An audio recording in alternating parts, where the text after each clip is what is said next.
You are now live. Okay.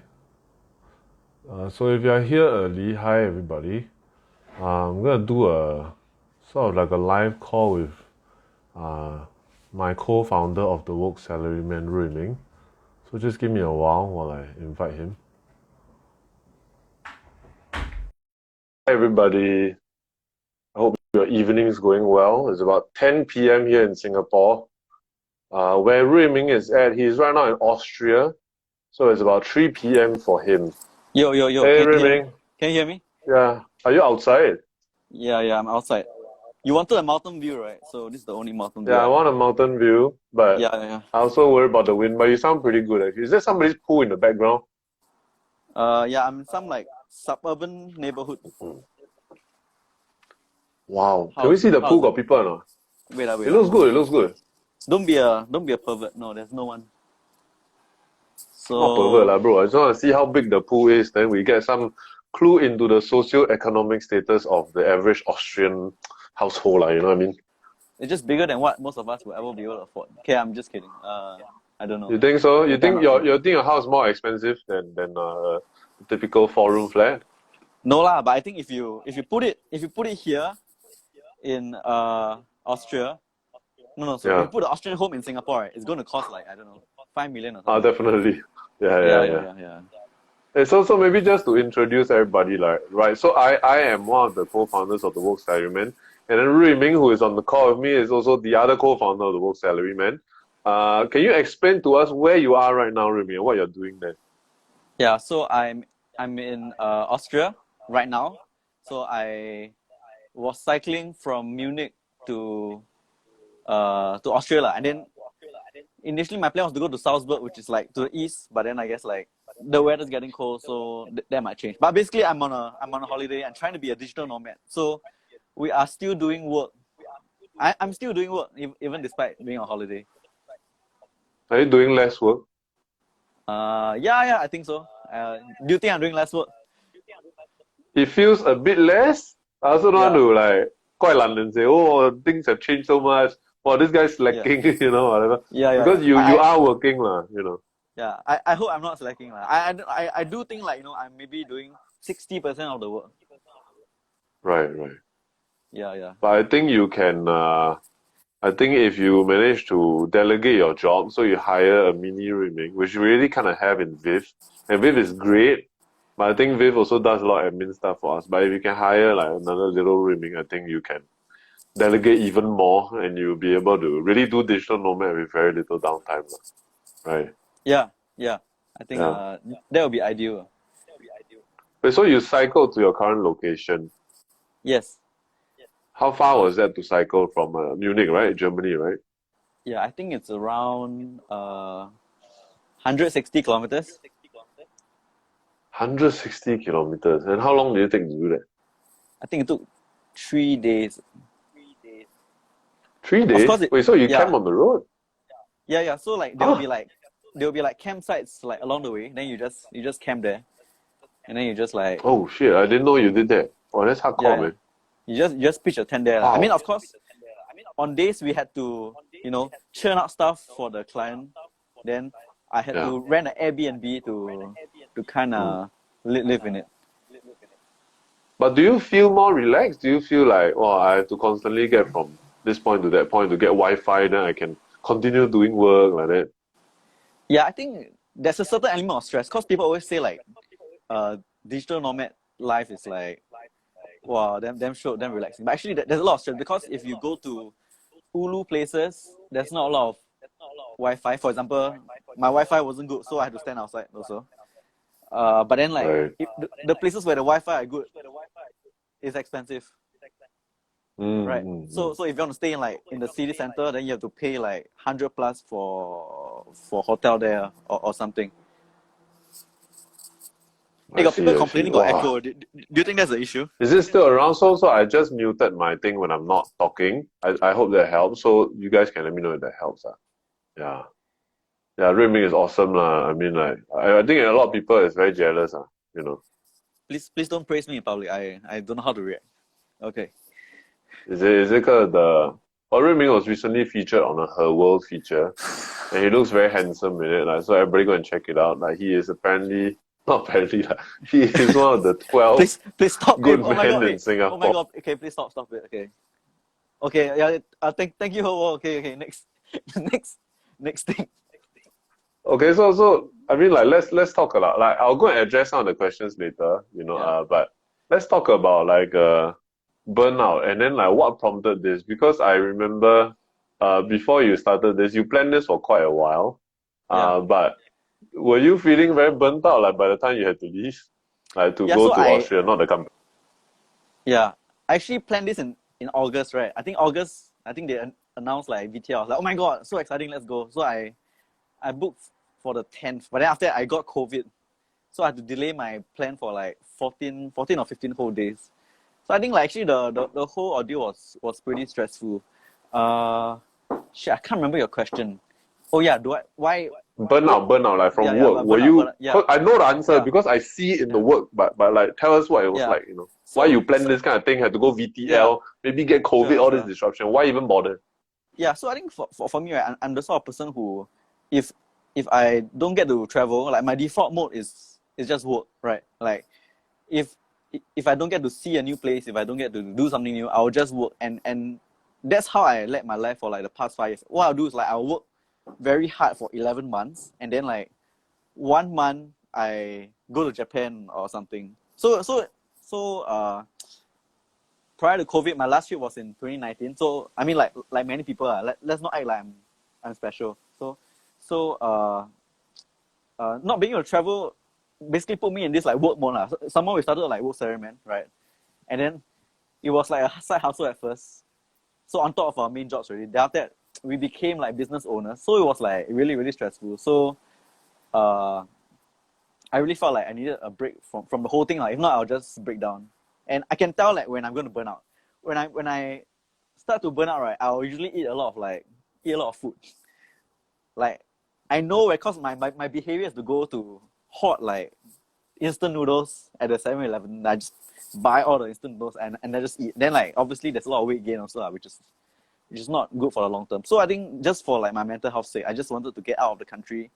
It just happened that Germany or Europe just happened to be it. It's not that I love like Germany like super much. It's really getting a new something different from Singapore, which I love a lot, obviously. But there's only so many times you can go around to the same places in Singapore. Am I right? Yeah, I mean, Singapore is a very small country lah. Has a Yeah. lot to offer in terms of other things, but variety of scenes and sights and places to go, especially outdoors, not very a lot lah, right? Yeah, and I think like, you know me, like I'm like an outdoors guy.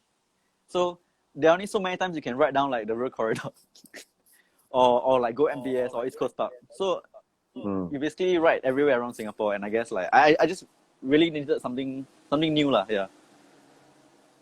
Yeah, I think this idea of burnout is very relevant to a lot of people. I think like the change of scenery is especially important. Like I'm not a big holiday person. Like I will go with my wife uh, to just go and have some fun, but I don't need it like you do. And Ruiming really is like that. And his obsession with work, I think is actually not healthy. I think you have to actually go and find another way to cure it and not rely on trip because like if you have to rely on going overseas, if you cannot go overseas, then you just like keep burning and burning and burning lah. So I actually am facing a little bit of that now when it comes to burnout also lah because like I'm just so tired. I think you can tell also like last week I was just really like I cannot do it last week. It was very, very tiring. I think Yeah. it's So more also like because like right now you say first? now I just like I mean like it was the amount of work coming in. You know, like end of year is like peak period for media companies like us. Then all the work just comes in, all the emails, then all like the client comments. Yeah, I think it's Yeah, so I just don't have to deal a so lot to deal with. much. Yeah. I don't have to deal so much with the client comments, but I think it's just something that happens in Singapore a lot because it's the end of the accounting year. So what happens a lot of times is that clients will it's seasonal, right? So things will sometimes clients will delay and they'll delay the work that needs to be published. Then when November comes or October, late October comes, then they all start to get very kanchiong. Like, oh no, we got this thing. Need to get the budget out before the year close or something. and then they all come in all at once, and then it's just so debilitatingly a lot. I feel it right now also because there's like 5 other things I gotta do on top of this. And even when I rest, like we talked about this, stress resting, even when I rest, I can't rest because I'm thinking of the other things. You know, when I play like Overwatch, I play Back for Blood, I cannot aim properly because I got this other thing to do. What am I doing resting? I should be doing the other work, like. You know, then when I do the work also, I'm so slow because I'm like so tired from it. So it's just a really rough year right now for me. But for me, I don't think it's I need to go and travel to change scenery. I was just telling my wife just now, I just want to have one day where I do no work. Can or not? Like, but cannot. The work still has to be done. Well, and it feels very bad. Yeah. You say? Yeah, I actually like when actually cycling does that for me because like I'm like you, because if I don't do like work and like, you know, for sometimes we have like 4 or 5 projects left like unfinished, then you just like gnaw at me until like in the middle of night, you know, I'll just keep thinking about it. So when I kind of like cycle, right, it forces me to like focus on the road and, you know, just takes my mind off it. So like there were a few days like I just cycled in the forest. The trails were actually quite difficult and rough, but like I felt like, hey, actually I didn't think about like the stupid client comment for 3 or 4 days, which was what I really needed. Okay, I mean, if any clients listening to this, I'm so sorry. Well, but sometimes the comment really very stupid. Okay. Hey, don't name the fucking client. Don't name it. Okay. You do that, we're done. Just don't name it. So I'm gonna address some questions. Some people say, some people ask me, Wei Choon, what's your Steam ID? I'm not saying it because if you add me in games and you see me online, I can be very, very rude when things go wrong. Somebody said, time to quit.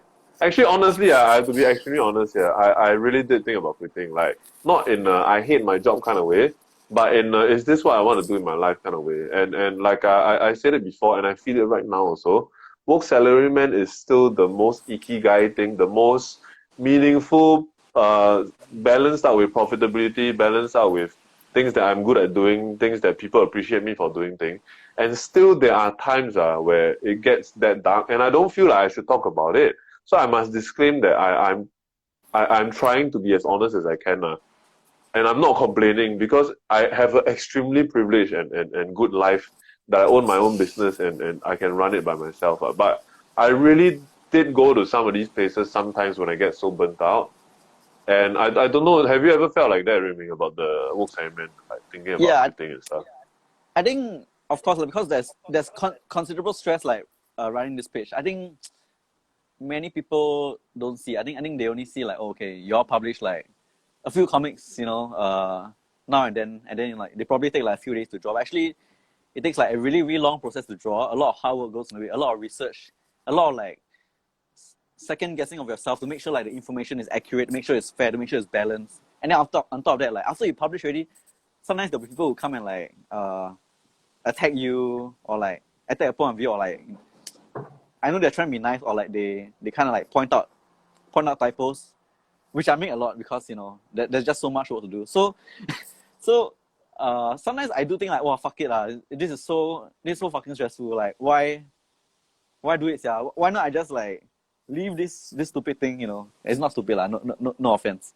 So I do feel that, but like you, I do think like it's the most meaningful thing I've done. Like I used to write ads for a budget airline, and even though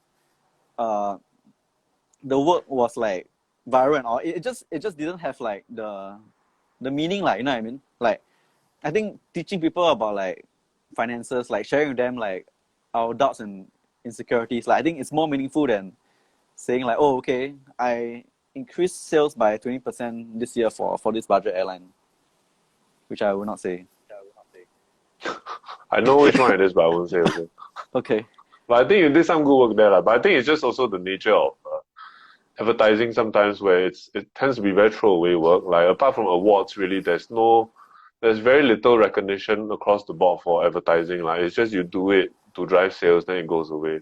So I think we're extremely lucky to be able to make content and then still sort of make money from it. You know, it's really very difficult to get. So I really don't want to sound like we're complaining.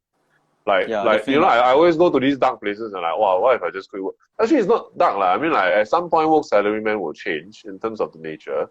And it might be just the case where we have to stop doing it, or I stop doing, or you stop doing, or we go and sell out, then we go and do some weird ads, and then people start hating us. Then we just all possibilities that we talk about very openly. Yeah. But also then every time I get there, especially like this past few weeks when I think about quitting, right? Then I think like, wow, then the alternative is that I go 9 to 5. And it's not that bad. I had a very, very nice 9 to 5 job that I really loved before I quit to do work salaryman, right? But to think about the drudgery of, like commuting, it kills me. It's so fast, and I forget, like how much I didn't like some of the aspects of 9 to 5. Like I'm trying to say, like I sometimes take this thing that I have now for granted. I forget so quickly, like then I start dwelling on the problems of now when like my past life in 9 to 5, right, would just kill to absolutely get here. So I think it's also very like, it's like what they call the hedonic treadmill, like how you aspire for this new reality, then this new reality comes, right? You adjust to it, and then you just start looking beyond again, and it will never end. So it's always sometimes I also think not to look at something else, but to find peace in this situation, or to just rebalance and to be grateful for things. I think that might be actually where daily and consistent happiness comes from, which is gratitude. Yeah. I think no matter what job you work in, you will get, there's the potential to get sian. I wouldn't say like every job will be sian, but there's definitely like the potential to get sian, especially like during like tough periods, right? I remember like when it was my first advertising job, I'll look at like other jobs in agencies. I was like, oh my god, imagine if I work there, I'll be so cool and I'll be so happy and I'll win so many awards. Then when I went there, I was like, oh fuck this shit. It's so busy. I work 12 hours a day. But then after I thought like, hey, imagine if I started my own business, wouldn't that be nice? But after that, now it comes with its own challenges also. And the challenges are also bigger, but of course the reward is bigger as well. And I feel like that is what, I mean the meaning is also there, like the impact is also there. So I think it's something that you need to take into account also. Yeah. Sorry, I was muted. Yeah, I think absolutely right. But honestly, I might think that this is it really. Like this is as close as I get to a point where, ikigai lah, and I'm very grateful. I do feel like I don't think it's an infinite climb. I feel like I found something that is really good. So saying all this now makes me very grateful lah. But I think people also have to realize that like us being in this very nice situation, that even in these nice situations, there are crap days, and there are crappy days like any other thing. It's just that I'm able to zoom out and then I can find solace in the fact that this is an extremely good situation. So I'm still very grateful to have this thing. So not quitting yet. At least not for these kind of burnouty kind of reasons. For sure. I think if any reason why we quit, I'll probably quit before we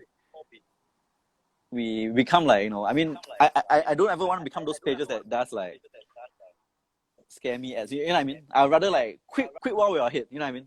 You don't overstay your welcome, because like there are more important things than money, and I think like maybe it's a very prideful thing to say, but I think like reputation and like the lasting impact you leave behind, I think that's more important. Once you reach like a certain point, I mean, I don't want people to like 30 years down the road, they say, oh, remember Works man, they did so many financial comics. Then they'll be like, oh yeah, but they also did that hair loss ad. Oh, yeah, like towards the end it got sucky. So I also don't want people to say that. So I rather we just like die before that happens, or we just leave it, then we just do something like, we just go back to like a regular day job. I mean, what's wrong with that? No, nothing wrong with regular day job, but I think like I would probably disagree with you on the idea of selling out. I would be okay with, so it depends on where I am financially. Like if I'm able to from these next few years in work salaryman, like put aside like say 1.2 to 2 million, right? Then yes, I agree with you completely. But if I have no money and like I feel like work salaryman gonna burn now, I might seriously think about just riding this cash train all the way to the bottom.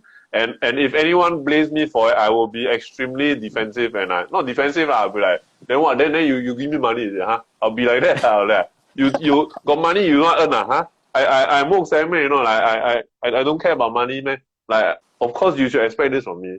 And I'll just write it, lah. But then I will just time it so that, like, I'll write it to the ground, everybody whack me, everybody hate us, right? Then I will disappear for 3 years, then I come back and say, here's why I did it. Then have this whole, you know, like this coming back and everything. And then when people don't hate you anymore, and then when you come back, I think people can understand this kind of thing, one. You just need to disappear for a while. Is 3 years like the agreed respawn time that creators have? Like, so after 3 years, no one hates you anymore, is it? No lah, I just anyhow say. Because I use 3 years because 3 years is also our change our lifetime kind of time period. Like we say, like your life can change in 3 years. I think 3 years is a very realistic time frame. Because like I love the 3 year time frame because like if it cannot last 3 years, then your success might not be real. And if it's longer than that, then it might be that your thing is not that springy or that bit of a spark, a bit of an explosion that you can have it as a very striking success. You know what I mean? Yeah, for sure. I laugh because you say like your thing is not that springy. It's springy. Yeah, it's a weird thing to say. Sorry. It's a weird thing to say to someone else.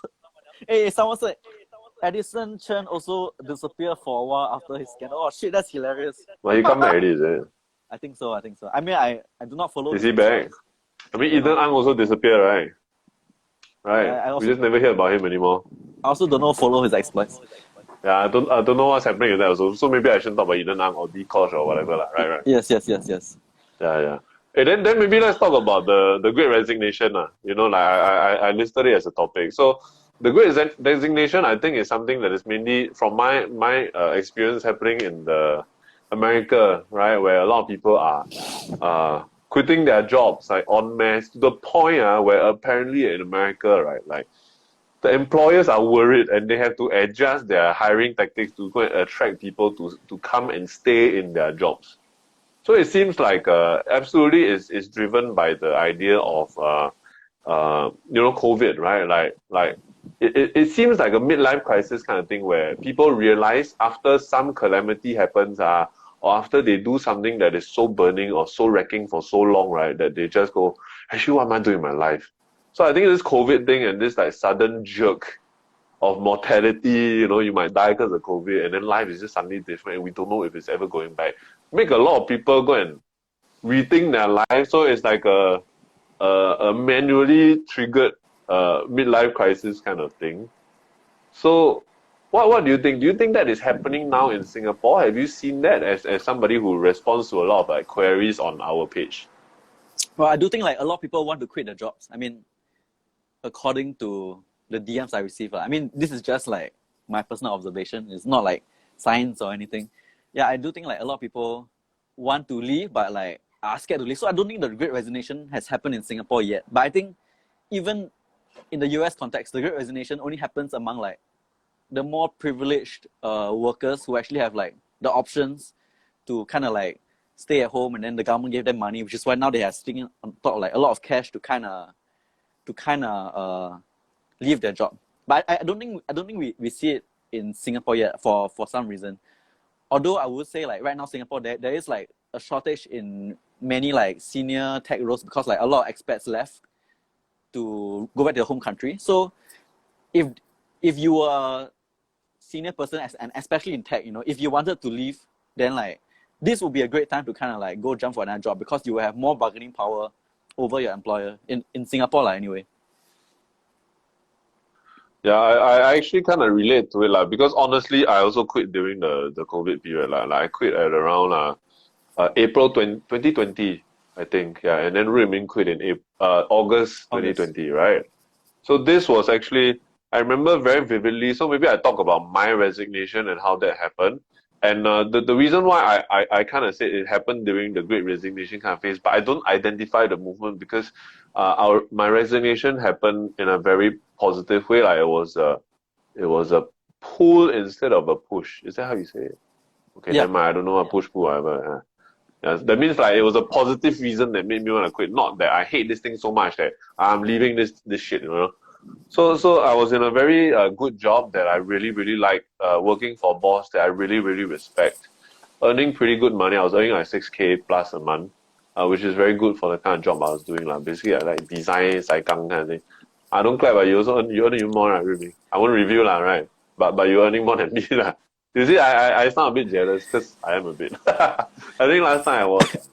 So like when the work experiment happened, I was very happy lah because I always wanted to start my own thing, not out of hatred for the job itself, but everything I think that I stay for up to about like the 2 year mark or 1+, I will start to itch already. I'll start to feel like you start to plateau.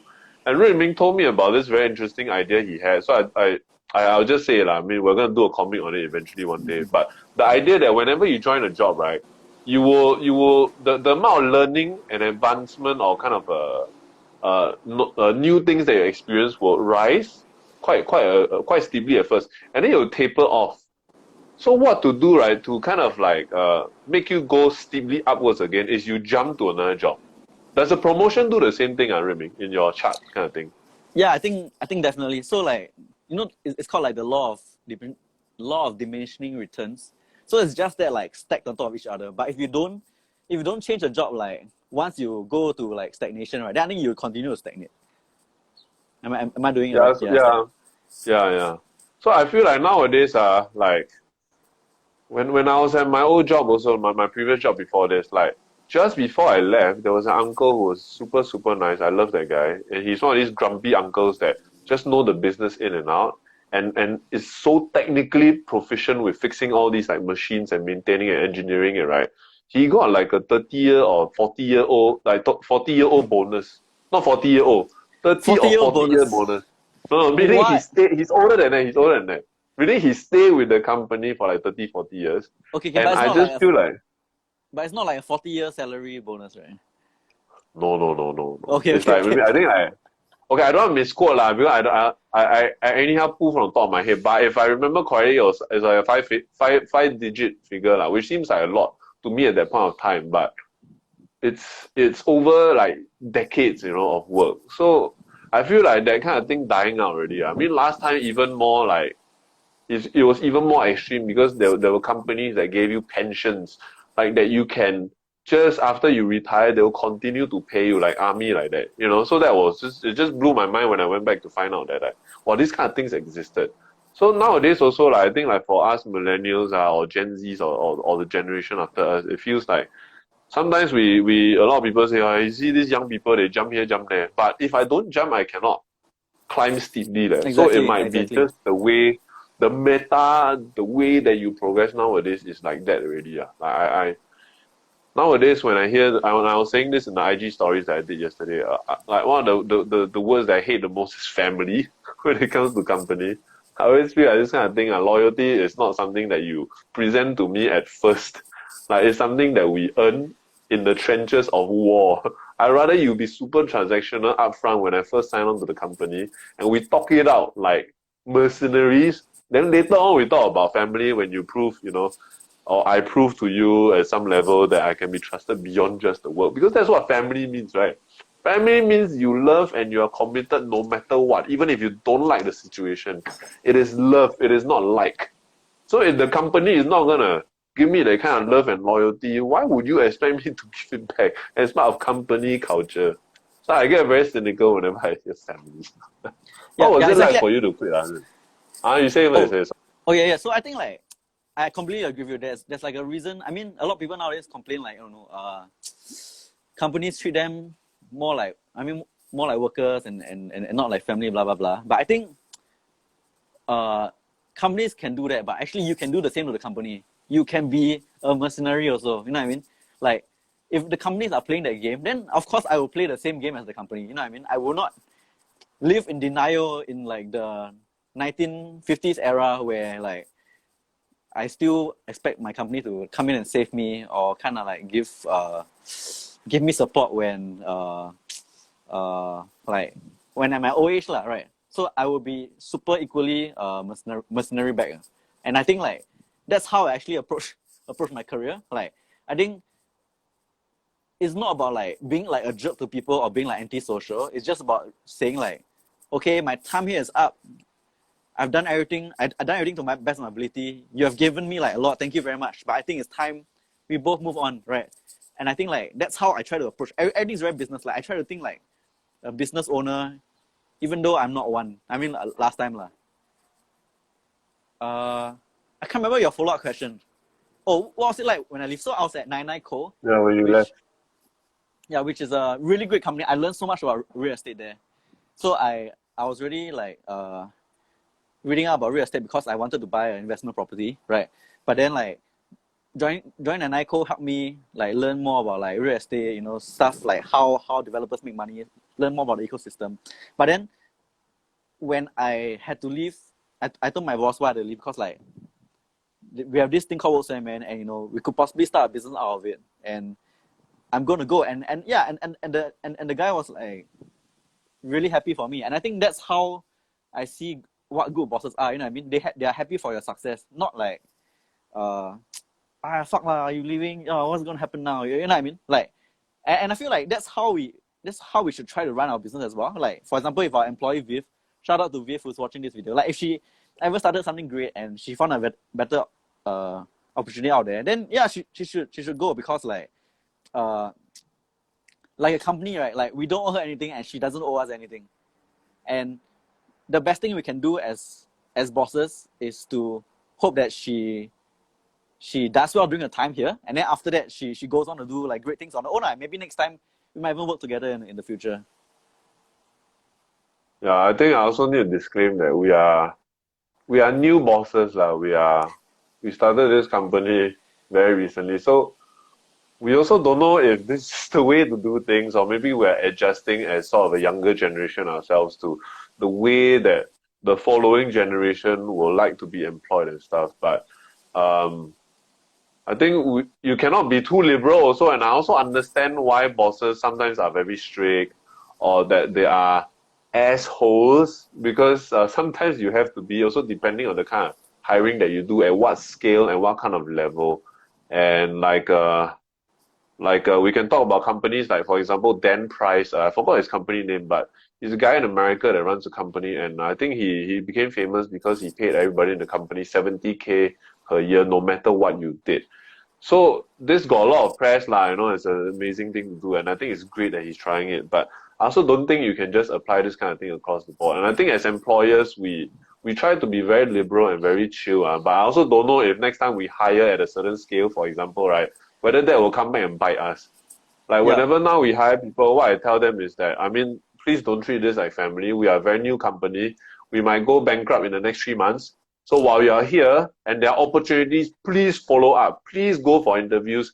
Let me know. You can be honest with me. Take the day off or half the day off. If you need to go for the company interview, go for it. And I think what I would like to advocate a bit more for managers to be like, which is the way that I am like right now as a manager, is that it sort of almost seems taboo to ask somebody like, so where would you be in 5 years? Where do you see yourself in 5 years? And the answer that sometimes you kind of expect as a formal kind of standard reply is, somewhere in your company where I will be now promoted to this role. But I prefer actually, if you have a dream to start your own company or leave to go to a better or bigger or dream company, like I want to go work at Apple someday, just tell me. Then I would prefer as a manager, right, to think about it. Okay, you want to go to Apple this way. We have a path from here where you are to Apple. Let's think about how you can do work at our company, right? They will help you get your job into Apple one day. I rather much like that than to think about like, how do I mentally go and lie and say, I want to stay in your company forever, when that's going on in your mind. People come and go, that's normal, right? So, I think especially like nowadays, for a generation where people are switching jobs like so frequently. Yeah, to have someone like, I'll be here in the next 10 years. It just sounds very like, it's lying, right? But I'm like, what the fuck? You want to be here in the next 10 years? Like, seriously? You sell it? Nah. Yeah, so some people in the comments say, but you probably won't employ the person. Okay, actually, I would, because I feel like I can smell the BS if you tell me you want to work here forever, because I also don't know if my company going to be around in the next 3 months. So maybe it's just the nature that we market the job and how we appeal to it. But I also think like if you are honest like that as an employer / manager / hiring manager, right, you are able to get more out of the person and to help that person achieve their life goals, whatever it is, you know. So I also again preface guys like in the comments like we are extremely new business owners. We have been burned before also. So this is just what we are trying out, and if it doesn't work, we'll let you guys know. Yeah.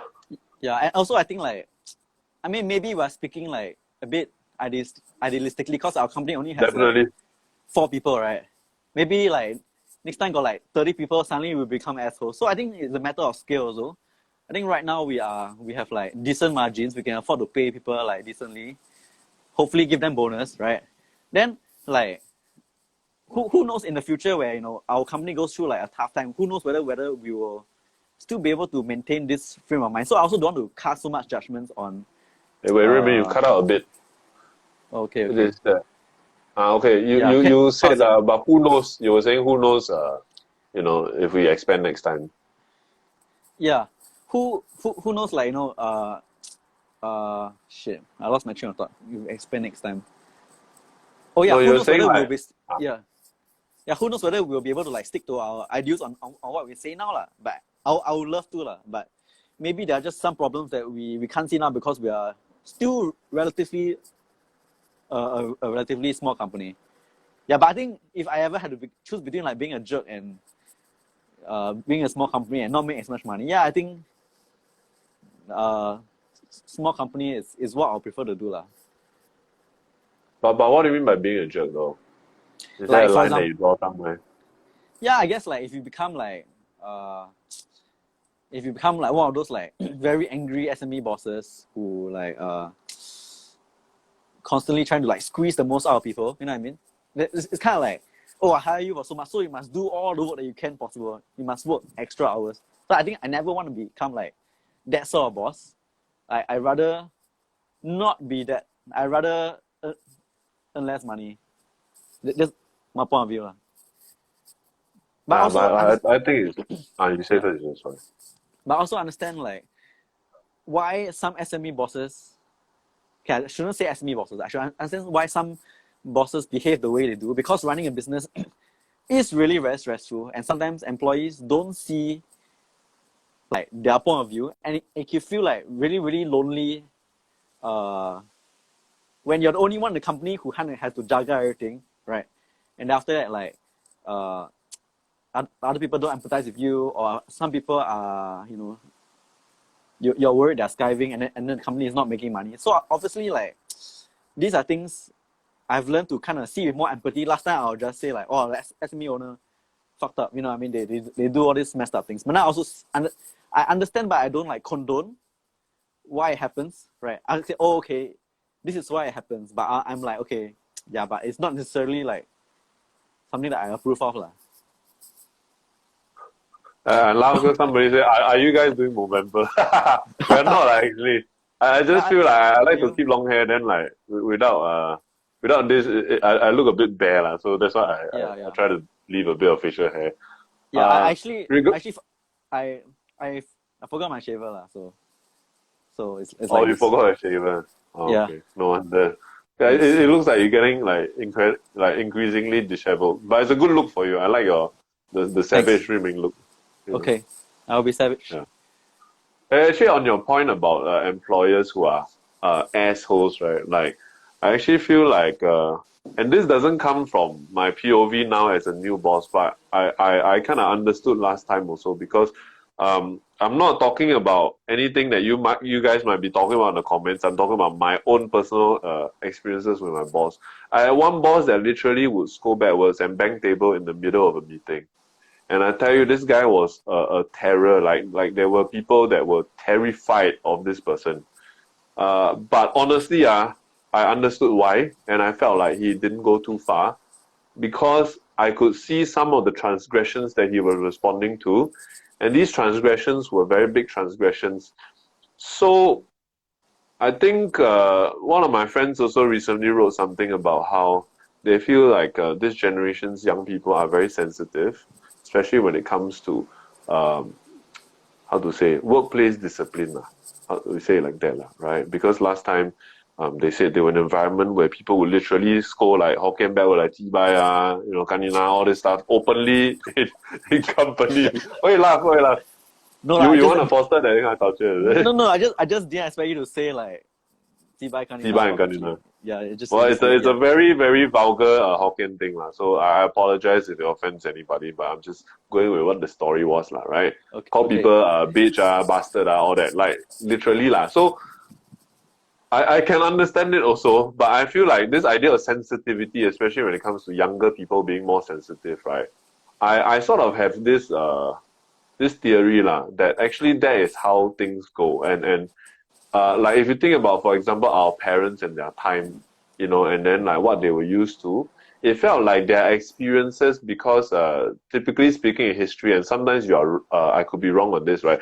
Like times get better and better, and quality of life gets better and better overall across the globe as we go up, lah.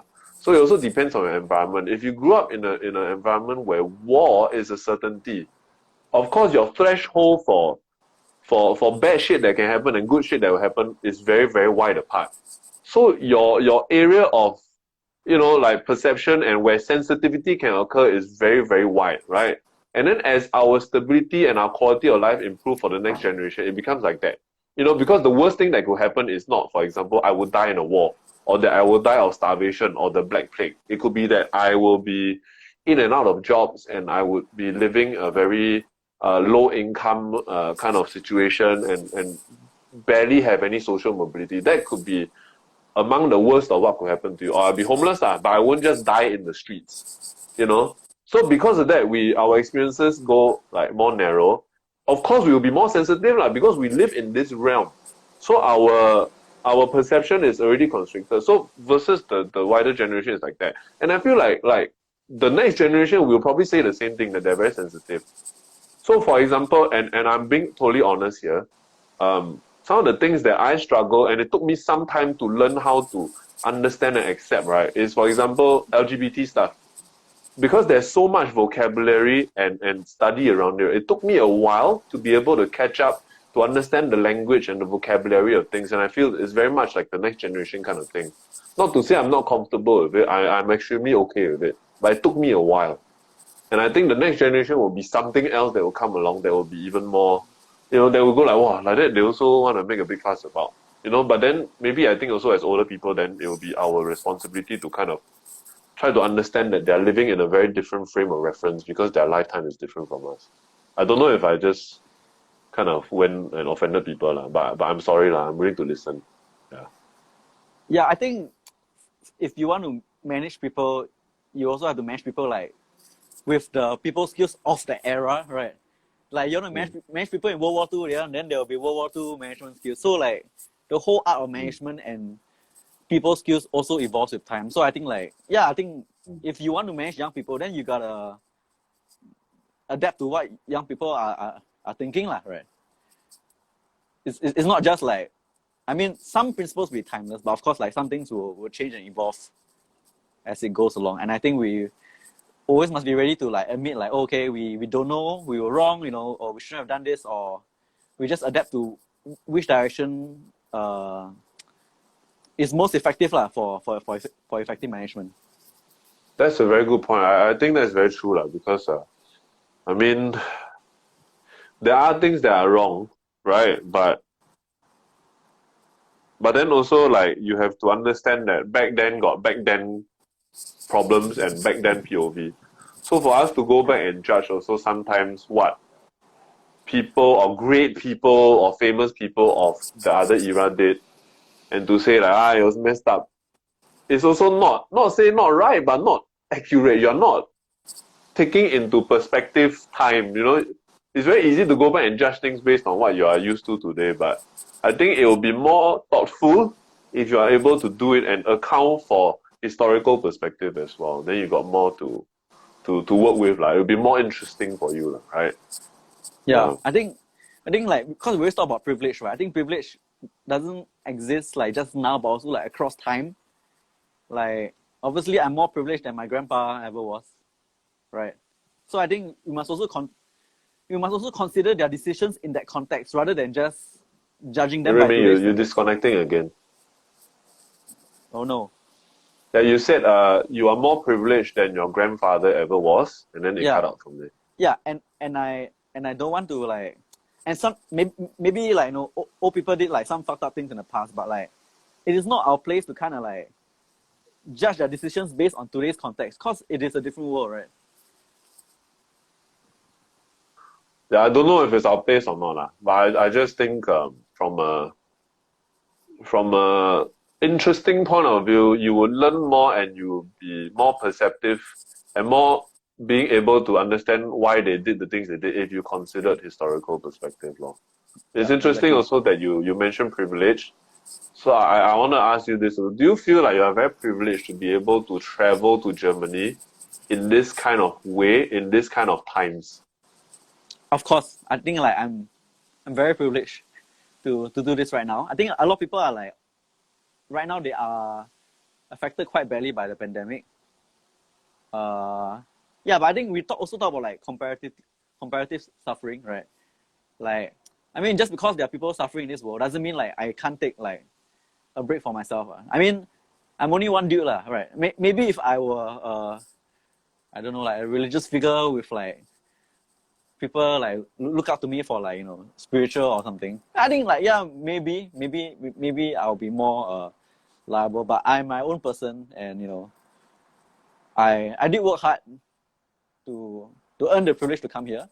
You did. Yeah. Yeah, I think as long as I don't come and go and go and tell other people, hey, why not you go and take a holiday to Germany lah? You know, so affordable. Why not just do it, right? I think that is being insensitive. I think like that's what I should not do, and that's what I will not do. Oh my god, I'm very scared people take it out of context. You know, they cut that clip, right? I don't. I think you disclaimed it very well. Yeah, you continue. Yeah, so I think privilege, right? Like, I think there's nothing wrong with having privilege. Like really nothing wrong, right?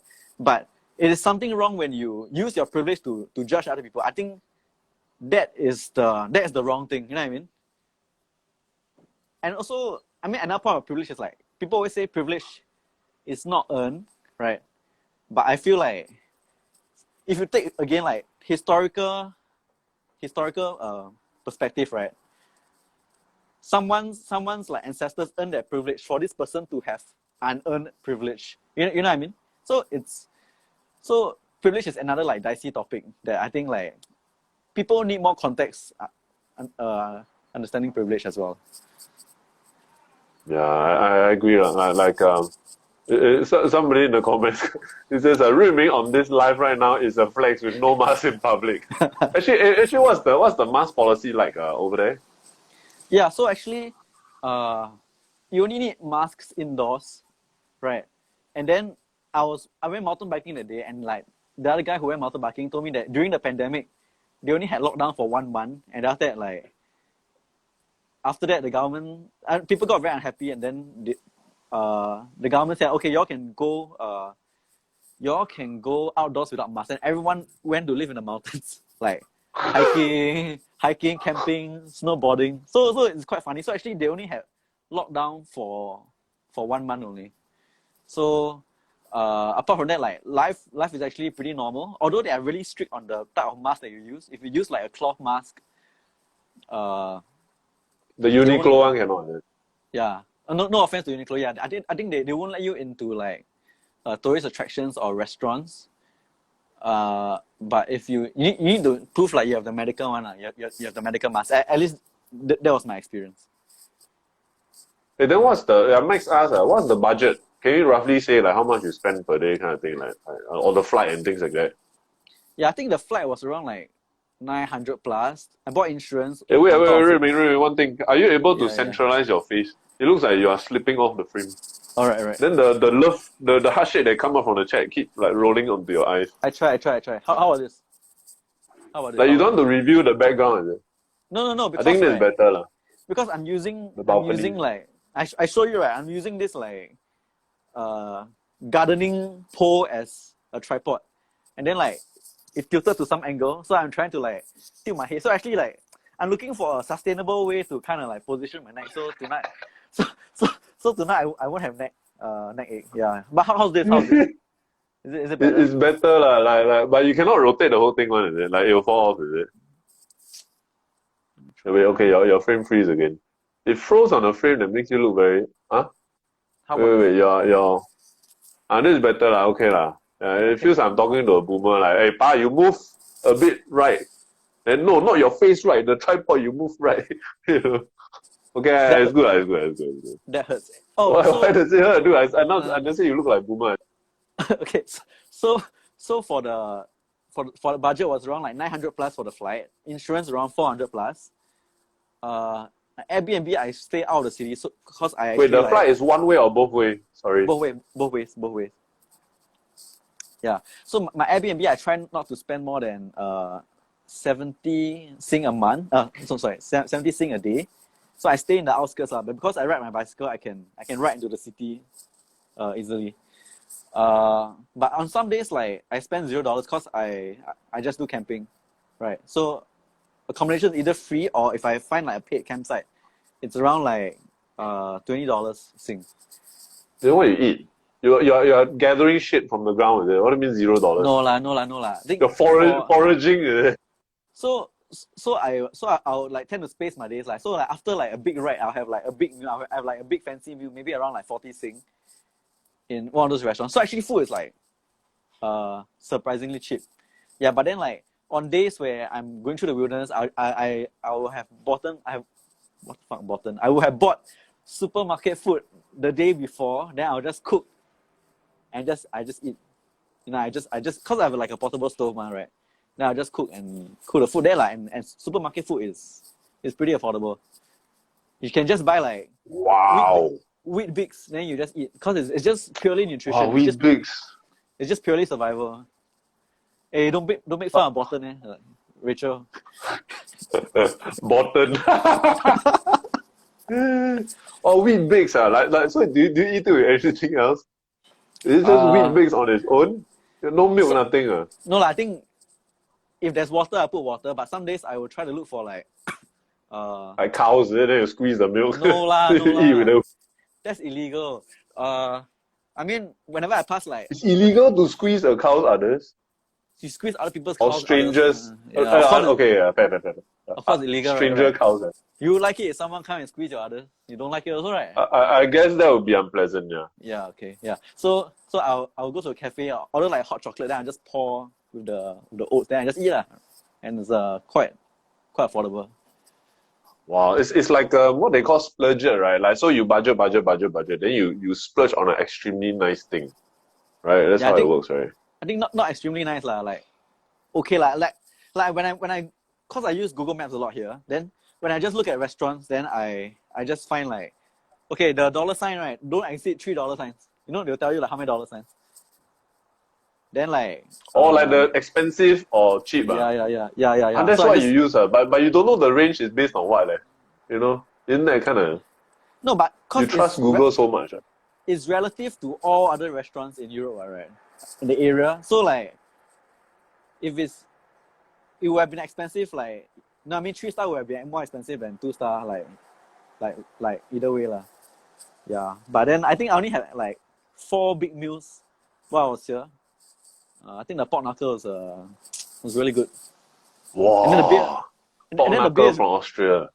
Yeah, and the beer is really cheap also. I mean, Germany also have like. I mean, they are like almost interchangeable. Okay, I shouldn't have said that. That was offensive. Similar. Almost interchangeable. Yeah, okay, wait. You. Is it live video pause or? But I think we're back. Can you? Yeah. Okay. Say something. Let me check your connection. Say something. Let me check your connection. Okay. So somebody asked, you experience racism or not? This is actually MC Sonorous, who is the voice of our woke salaryman in the woke salaryman animated series. What's up, man? So you asked, you experience any racism yet? Yeah. So not really. Not anything like too overtly lah. I think when I was at customs, I gave them my passport. Then like they step in and then they just threw it back at me. But I wouldn't say that's racism. Maybe he's just pissed. Wait, what? They threw it back at you? Yeah. So like. Can demo like you got passport nearby. Okay, don't throw it. You throw it down. You throw it downstairs. Like this is a lift, right? Then okay. Like, then you boom. Then he like that. Like, hey, dude, you're lagging. You're lagging as you did the lead throw. Wait. Okay. We have you come back first. No. I think not just me, right? Like other people see Ruiming lagging, right? Okay, Oh, you shit. seem to be back. Where's the Yeah, leaf? so The leaf gone. it's here. See, I got a Oh, new got leaf. another leaf. Okay. So he just Oh, like, new leaf. Turn over a new leaf. yeah, he just check, then he just stamps it, then he just like, he just throw it like, throw it at that lah, right? Oh, That's how really? Yeah. yeah. But no, I don't think it's racism. I just think like they're very unhappy workers. I mean, I guess there's a temptation to say it's racism, but I also don't be oversensitive and think it's racism. I mean, maybe he's just pissed at his job. Every day stamp. Also fucking sian, right?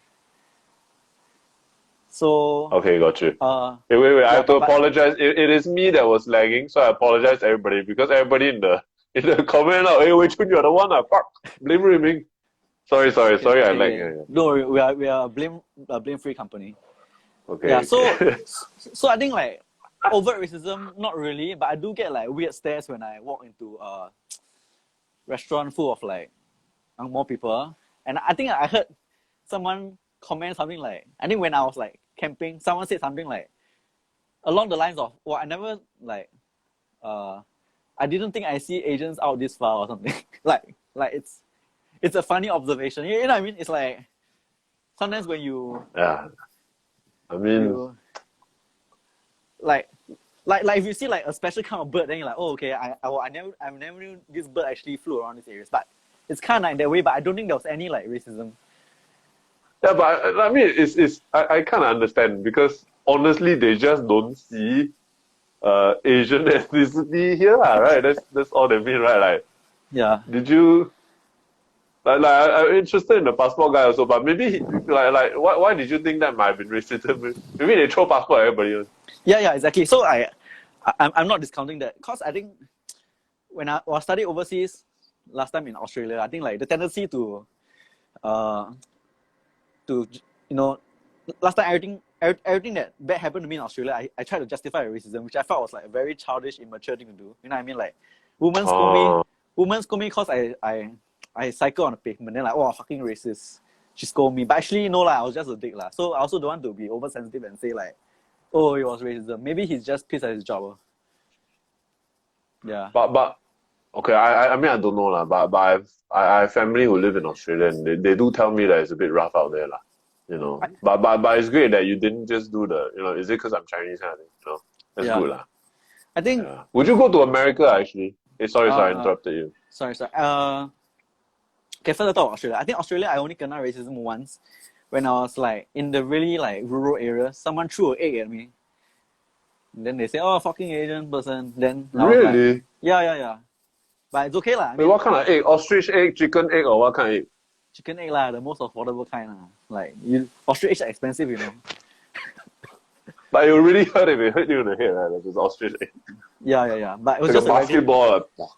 It's just a regular egg and it missed lah, so it's not a big deal. Anyway, on your question on America, I did not want to travel to America because like I don't know, like there seems to be a lot more reports on people beating Asian people up. Some more like America got guns, right? Then like I know that in Western culture, the culture is for like when people see racism, sometimes people like come and help you or something, which is really nice and really sweet. But I don't want to take that chance, like, you know what I mean? So so I thought like, okay, no guns better. I should go a place with no guns. So Germany has like less guns, so I found it funny you said you tried to balance out the situation by saying, well, but also in America they will help you in case, racism happen in public. It's like it's almost like you're debilitating like, do I go with racism but got help or no racism at all? But I think most people will just go, I rather no racism at all, right? Yeah, but I think you must give credit where it's due, right? I think in Singapore we are like quite paiseh when we are like very non-confrontational people. So when like racist things happens, we won't like, hey, stop that, you motherfucker, don't be racist. I mean, even for me, like I find it very hard to say that, even though I would love to think I would do that. But in America, like they will call it out, which is something I admire really. Yeah, but of course, like the gun thing is a big. Yeah, it's a big no-no. I mean the gun thing. Yeah, I mean it's crazy. Yeah, right. Like I think if I lived in America, I definitely, even though I don't like guns, I would go and train and have guns in my house as a protection thing lah. you know. For So sure. so it's I don't know, like America, it's just like I feel like I had wanted to go for so long, but right now it just doesn't seem like a very nice place to go for Asian people. But I don't know whether that's just like us extrapolating like very few incidents or not, or whether it's actually very common. But I suspect that it might be the latter actually. Mm. Yeah, yeah. I think It, okay am I lagging again? no, no, no, sorry. Yeah, I just feel like I'm probably the one lagging. I think America is special lah because like the country's greatness is built on immigration, and I think like right now being racist to Asian people is like it's a huge disservice lah for its own like competitiveness, especially at the time where China is being so competitive. Yeah, yeah, I think that's a great point, man. Like It's it's it's it's interesting that you say it's based on immigration. Like because I don't know, I feel like if you said that there, I yeah. mean they might probably disagree lah, you know. So I mean like Jeff Bezos, his father came from like some Latin America country. Elon Musk's came from South Africa. I think like in this day and age to make it big, you have to be in America. You know what I mean? You're not considered like an MNC until you're in America. So like in that sense, talent flows there, right? I've been reading this book called The Triumph of the City. It's by Edward Glazer. I mean, he argues that uh, like cities are not more than just like infrastructure. It's actually like the type of people that it attracts lah. And I think America does have a lot of poor people, but it continues to attract like the very richest and successful of people, most creative people, most innovative people, and which is why it keeps on winning like in a way. Yeah, I agree lah. Yeah, yeah. But I mean, we always wanted to go and cycle there, so it's a bit sad that now it has become so difficult lah, right? Did somebody ask you about the flight? Yeah. Oh, you say first. Sorry, sorry. Okay. I can talk about the flight experience because I want to talk about that just now. So you only show your vaccination when you check in. So you show like the check-in person, hey, I'm vaccinated. Then they allow you to the flight. Then after that, you go onto the flight. You don't need to show your vaccination status like all the way until the Germany immigration. So it's actually a lot smoother than expected. One thing you might want to be careful on is that you must be careful, to watch like your flight departure time, because for me I actually was almost late for my flight because I was used to people standing up and queuing, that long queue before everyone goes on the plane. But that just wasn't there because like the flight was at like 1/10 capacity. So I actually was the last person to get on the flight. So so you must be careful of that. I see. Well, I'm just gonna move to my left so that we can balance out the conversation until we leave the middle empty. Okay. It's also what's next for you? Where are you going next? Yeah, so actually our friend Sin Lee, a good friend of ours, Pop in a way, he shared me with like COVID cases are spiking in Germany. So I intend to like still stay away from the cities, but the downside is like the weather is getting really cold. So actually I wanted to do camping and all, right, but because of my 14-day trip delay, like I actually start to enter like towards like the colder part of autumn. So temperatures will start to go to like minus like to the minus area, which might make camping tough lah. So I'll probably have my last 3 days of camping like this weekend. Then I'll continue to live in the city because like we know when you travel, even though it's nice to camp, you also don't be like a slave to the method of your travel. When it's practical, but how are you? How are you camping? Like you always have an Airbnb available, is it? Then you decide whether you want to camp or not. Is that how you do it? No lah, that'll be so expensive. So so we have work days, right? So I promise you guys I'll work 3 days a week. So for 3 days a week, I will I will have at least Airbnb for at least 3 days a week. Then after that, Friday onwards is like a long weekend. So I get to cycle, I get to be off the grid for a while. Yeah, but then like by Monday, by Sunday night, I'll try to come within like 50 kilometers of a city. Then after I'll try to like ride there in the day. So like by Tuesday I can start to do work and be business as usual. I see. Like, have you found it difficult so far yet? Like being digital nomad, it seems like very nice because your photos and videos are beautiful. Is there anything like you kind of wish like, oh, wow, I don't like this part of being a digital nomad? Yeah, actually, I mean, probably there will not be a lot of digital nomads like me, but like cycling with all your gear is actually really, really heavy. Like, because my camping gear is quite light, right? But after you put in like the MacBook Air, and MacBook Air, not MacBook Pro, MacBook Air and all like the computer stuff, wow, it's really heavy, yeah. Like, I remember, I think the whole weight is like maybe extra 15 kg, and when you try to like cycle up, well, it's just really tiring. So there's a lot of like unpleasant parts that I don't share on Instagram also. I mean, cause it's Instagram, nobody wants to see like me struggling and like swearing and walking and stuff. I would see that. I mean, I think quite Okay. entertaining. After this, I'll just post. Go and do it. Post some. Yeah, just post some just for you. Yeah. You don't Obviously. actually don't. We get cancelled. Okay. Why? You swear and stuff.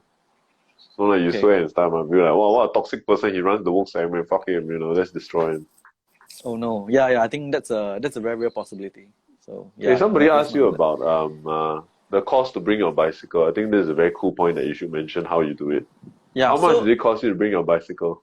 Yeah. So the cost of bringing my bicycle is $0 because my bicycle fits into like a luggage, like it's a slightly big luggage lah. But what I can do is like I can disassemble my bicycle to fit it into like a above average suitcase that is still within like check-in limits, right? So I break down my bicycle into like these smaller parts, put it into the suitcase. Then after that, fly with it. Then after that, I leave it at the first Airbnb that I'm at, and I tell the guy like, "Hey, I'll be back next month to collect it." Then then I leave my luggage there. Then I just move out with the bicycle. So of course, like you need to know how to fix the bicycle and know how to like maintain it and assemble it. But it's actually not that complex. It's actually very cool because typically what you have to do when you carry your bicycle to other places, you have to have a special kind of a bag or a box for your bicycle, and it's very big and leceh. Then you lug it to the airport, everybody looking at you. Then you check it in and you pay special money to have it checked in and all that. So Ruiming actually fits everything into one suitcase. He showed me, I was like amazed, like not suitcase, luggage. It was amazing because his bike can break in half one, and then can assemble back. It looks amazing. So I think that's very cool. Yeah. And so someone says, how do you carry the luggage and cycle? So you can actually like, if you search like later on like bike packing, you can see like people. There are ways to strap your luggage to your bicycle. But I think it's a combination of like traveling really very light. So don't bring a lot of luxurious stuff. Obviously, I never bring like, I don't know, deodorant or shampoo or whatever, or like heavy stuff. Obviously. Yeah. I can't smell you through the camera, so I think you look good. Thankfully. So I think it's like maybe 10 kg of gear. Then all my work stuff, like I put it on my backpack. So if you see me on far away, you see like a guy with a backpack riding this like very weird bike which has many things like strapped to it. It's not a folding bike. It's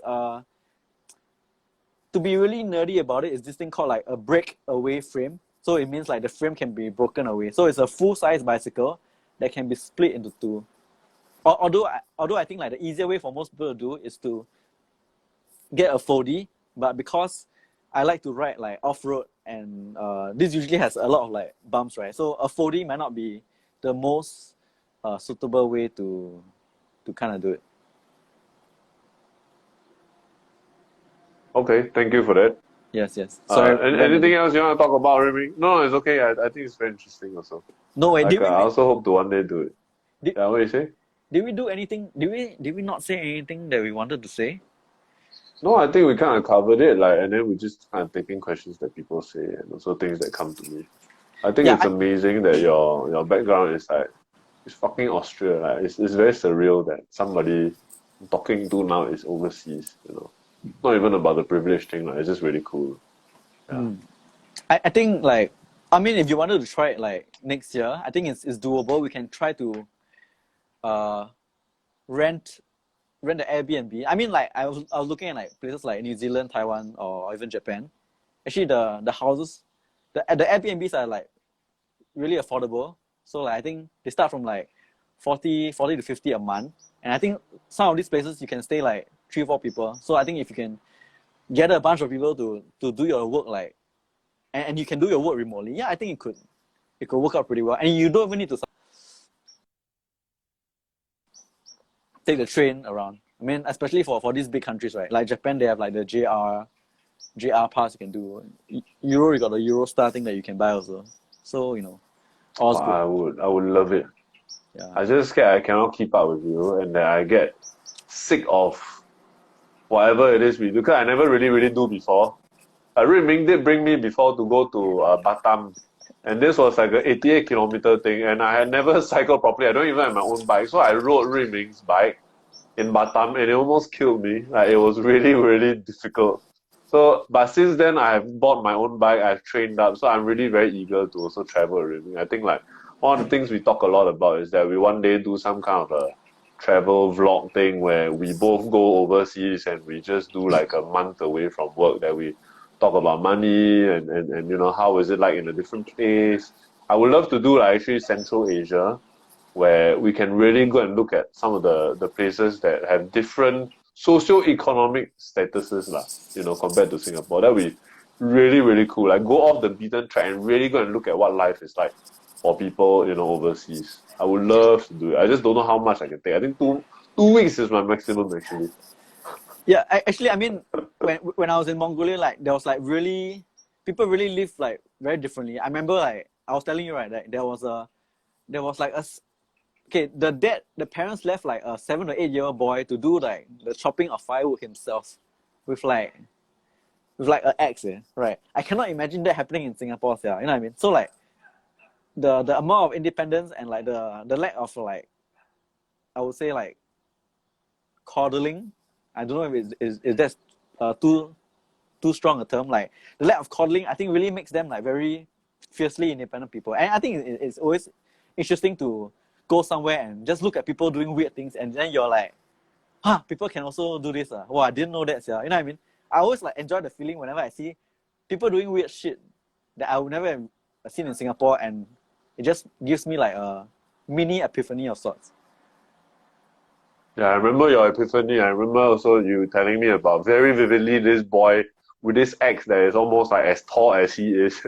And then the weight just, he has to really go and leverage to get the thing even up in the air.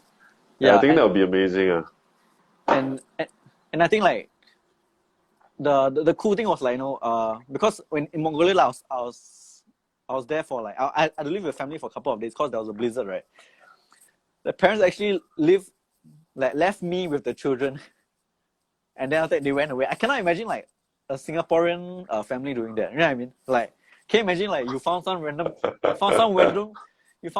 tourist, brought him home. Then like, okay, Papa, Mama gotta go work now. Okay, you hang out, you hang out with like Jimmy for the day. Then like you just leave your children in the hands of Jimmy. You know what I mean? Yeah, it's crazy.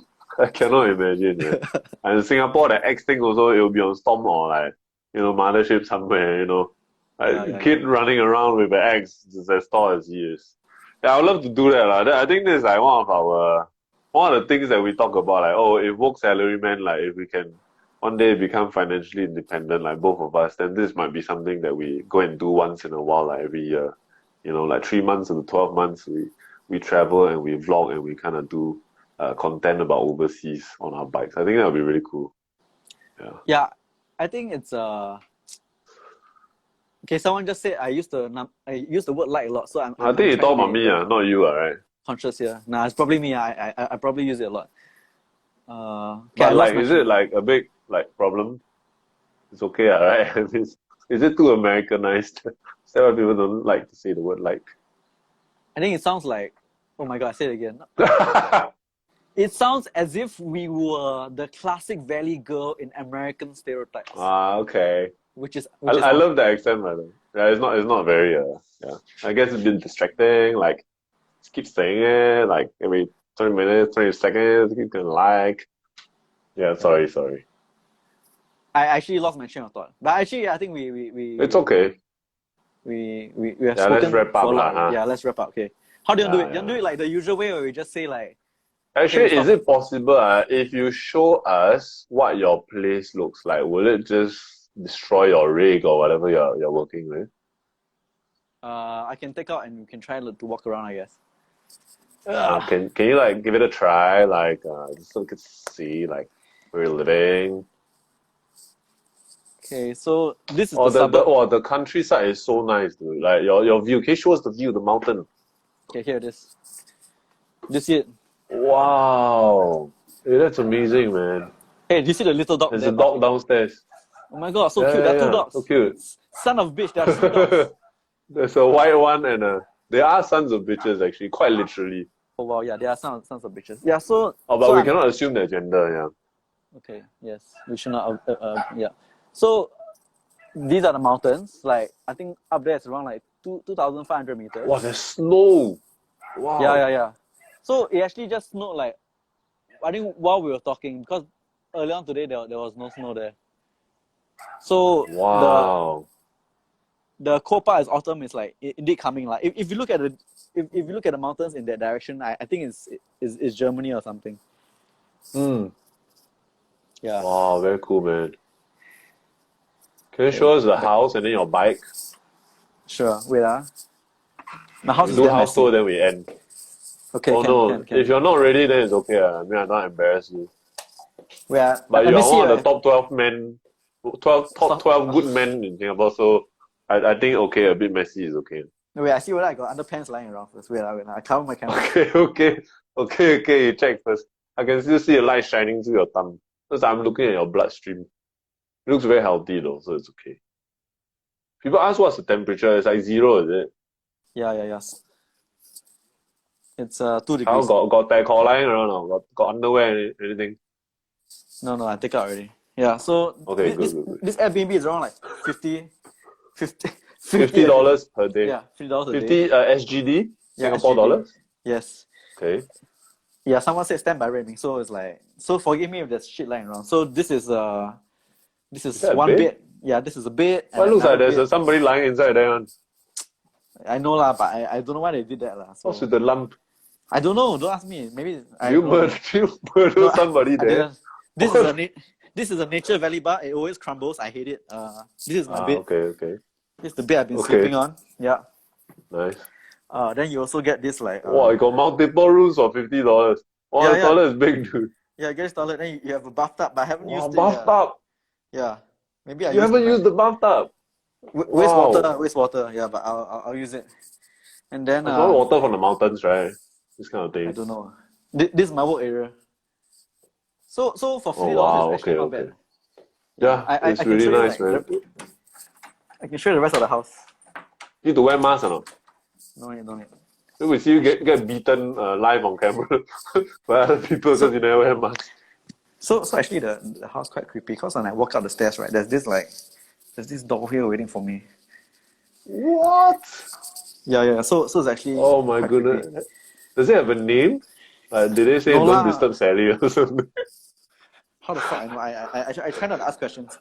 So this is the stairs. Okay. Then I think like this is like in Singapore we call it a strata apartment. So I think like 4 or 5 families stay here.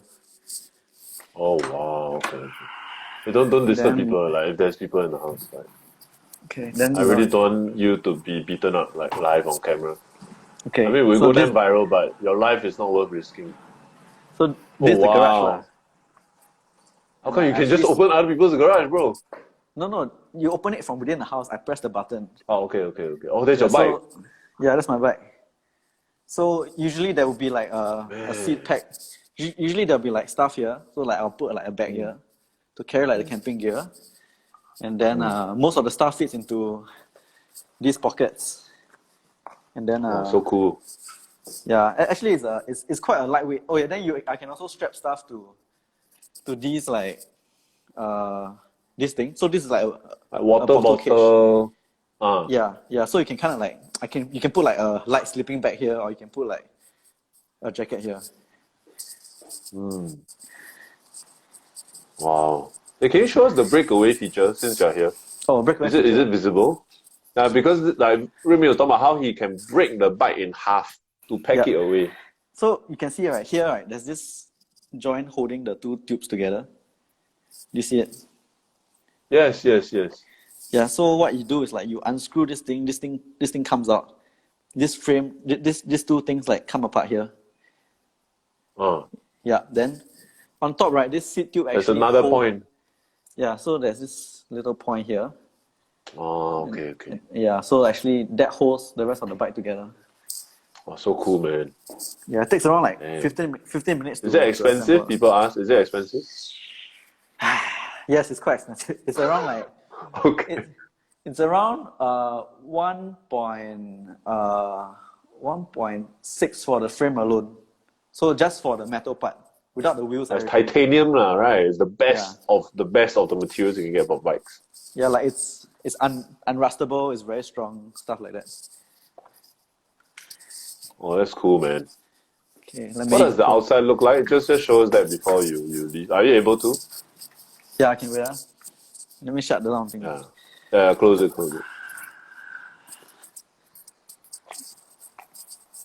Outside. Oh, the mountains, dude. The mountains kill me, man. Yeah, it's wow. It's just like a landed neighborhood. The house all them high. It is. Yeah. Is this a poor neighborhood or a rich neighborhood or what? Like, are you able to discern the social-economic kind of level? I don't know, but I would think it's like an average neighborhood because all the cars there are no fancy cars here. Oh, yeah. Okay. We are around 9 kilometers away from the city. Oh shit, there's a car coming. The freaking mountains. I don't want him to judge me. Yeah, don't get run over. Yeah. Hi. Oh no, he's judging. He's judging you. Judgment. Oh, he said hi. So nice. Yeah. Wow. Actually, Austrians, right? They have a very they are very polite and conservative people. So like they tend not to disturb people. But I should go explain to him why like the door is open. So yeah. Okay. Yeah, you can go. Yeah, I'm so sorry for opening the door because like I wanted to show my friend around the neighborhood, but I didn't bring my keys. So yeah, so sorry about that. Yeah. Yeah, sorry. Yeah. So nice. Wow, they're such nice people. Yeah. Quite nice, quite nice. So important not to judge them based on like the guy who threw the passport. Yeah, I can see definitely the mountains that are very far. Can you see? Is that the sunset, that yellow that we see? Yeah, it might be. Wow, it's so nice. Wow. So Wanderlust is hitting me like crazy now. Cause I'm like interacting with it live. Is crazy. Yeah, I think we can do one more of these things when I'm in a more like scenic area. I think this is considered a not so scenic area because really yeah because it's very scenic already, bro. Because it's pretty built up. It's pretty built up. But I think right. Oh my god, yeah. I didn't see this. Wow. So I was come on. I was actually up there. Yesterday, but so I cycled out around 2 p.m. Then around 5 the sun began to set already. So like part of my trip was actually in darkness. So it was like quite that's like Lord of the Rings or something. Yeah. Man. But it's really nice. Awesome, it's really man. nice. Yeah. Next time. Thanks for showing us around, man. It's so cool. And you should rest well. And I hope you really, when you rest, right, don't rest like me. Like actually properly go and rest because you deserve it. As your co-founder, I'm telling you. Oh my god, it's so sweet. I'm going to cry. Okay, stop it. It won't last very long. Okay, I'll stop now. Okay, but enjoy yourself. You really deserve it. Yeah. Thanks, man. You should thank everyone for tuning in and listening to our... thanks everyone for tuning in and bearing with my lag and listening to us rambling about stuff. If you guys like this, we'll do another one, right? We can, right? Yeah. And maybe you can ask them for like what we want to talk about maybe you can just DM us. Oh yeah, that'd be cool. Yeah. DM us what kind of things you want us to talk about, especially like with Ruiming in our country. You can ask about the immigration things or whatever lah. We can try our best to do one episode like that also. Sweet. Yeah. Sweet. Okay, I'm going to eat hamburger. Okay, bye bye.